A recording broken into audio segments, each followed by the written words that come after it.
ലോക ആയുധ വിപണിയിൽ ഇന്ത്യയുടെ സ്ഥാനം എവിടെയാണ്?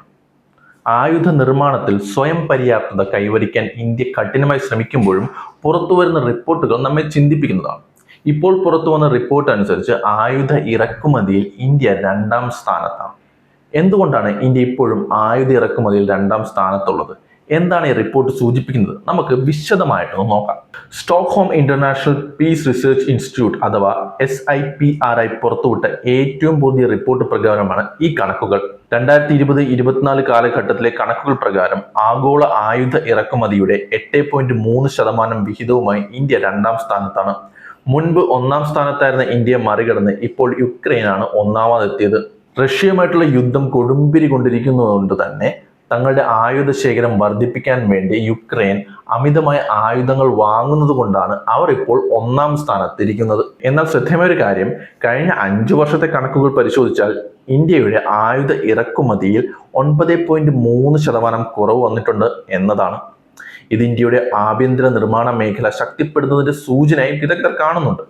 ഇന്ത്യ ആരിൽ നിന്നാണ് ആയുധങ്ങൾ വാങ്ങുന്നത്? ഇന്ത്യ വർഷങ്ങളായി ആയുധങ്ങൾ വാങ്ങുന്നത് റഷ്യയിൽ നിന്നാണ്. എന്നാൽ അതിന്റെ അളവ് ഇപ്പോൾ കുറഞ്ഞിട്ടുണ്ട്. പണ്ട് 72%-ഓളം റഷ്യയിൽ നിന്ന് വാങ്ങിയിരുന്ന ആയുധങ്ങൾ ഇപ്പോൾ വെറും 36%-ആയി ചുരുങ്ങിയിട്ടുണ്ട്. പകരം ഫ്രാൻസ്, ഇസ്രായേൽ, USA എന്നീ രാജ്യങ്ങളിൽ നിന്നുള്ള ഇറക്കുമതി വർദ്ധിച്ചു. പ്രത്യേകിച്ച് ഫ്രാൻസിൽ നിന്നുള്ള റഫാൽ വിമാനങ്ങളും സ്കോർപിൻ അന്തർവാഹിനികളും ഇന്ത്യയുടെ പ്രതിരോധ നിരയെ കൂടുതൽ കരുത്തുറ്റതാക്കി. റഷ്യ-യുക്രൈൻ യുദ്ധം കാരണം റഷ്യയിൽ നിന്നുള്ള വിതരണത്തിലുണ്ടായ തടസ്സങ്ങളും ഇന്ത്യയെ മറ്റു രാജ്യങ്ങളിലേക്ക് തിരിയാൻ പ്രേരിപ്പിച്ചു. ഇന്ത്യ എന്തുകൊണ്ടാണ് ഇപ്പോഴും വലിയ തോതിൽ ആയുധങ്ങൾ വാങ്ങുന്നത്? പ്രധാനമായും 2 കാര്യങ്ങളാണുള്ളത്. അയൽ രാജ്യങ്ങളിൽ നിന്നുള്ള ഭീഷണി. ചൈനയും പാകിസ്ഥാനുമായുള്ള അതിർത്തി തർക്കങ്ങൾ നിലനിൽക്കുന്ന സാഹചര്യത്തിൽ സൈനിക നവീകരണം ഇന്ത്യക്ക് അനിവാര്യമാണ്.